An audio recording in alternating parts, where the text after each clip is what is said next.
ఇచ్చే అన్ని కార్యక్రమాలని ఆ ప్రభుత్వం రద్దు చేస్తే గౌరవ ముఖ్యమంత్రి గారు ఒక రైతు బిడ్డగా రైతుల కష్టాలు ప్రత్యక్షంగా చూసిన వ్యక్తిగా కేబినెట్ లో ఉన్న అందరూ రైతులకి అన్ని రకాలుగా ఆదుకోవాలని దాంట్లో భాగమే ఈనాడు రైతన్నలకి వారి వ్యవసాయ పనిముట్లపై 50% రాయితీని కూడా ఇవ్వటం జరిగింది.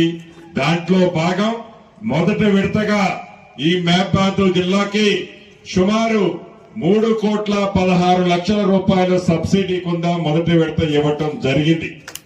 ఇంకా ఇప్పుడే వ్యవసాయ అధికారులు చెప్తున్నారు భవిష్యత్తులో ఇది 316 లక్షల రూపాయలే కాదు, వ్యాప్తంగా 100 కోట్లలో ఈ రైతు పనిముట్లు ఏవైతే ఉన్నాయో వ్యవసాయ పనిముట్లు వాటి మీద 100 కోట్లలో సబ్సిడీని ఇవ్వటానికి కూడా ఈ ప్రభుత్వం వెనకడుగు వేయదని కూడా ఈ వేదిక ద్వారా రాష్ట్ర వ్యాప్తంగా ఉన్న రైతన్నలకు తెలియజేస్తున్నాను.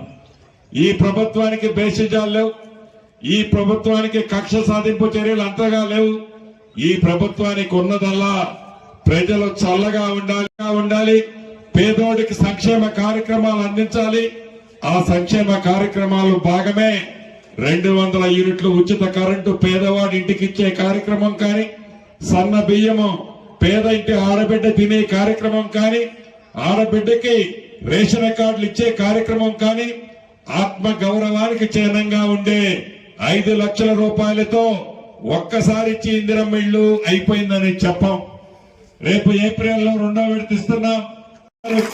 నాది గిరిజన ప్రాంతం, ఇక్కడ మా గిరిజనులు చాలా మంది ఇబ్బంది పడుతున్నారు. వాళ్ళకి ఇళ్లు తప్పకుండా ఇయ్యాలని గౌరవ ముఖ్యమంత్రి గారిని నన్ను పదే అడుగుతున్నారు.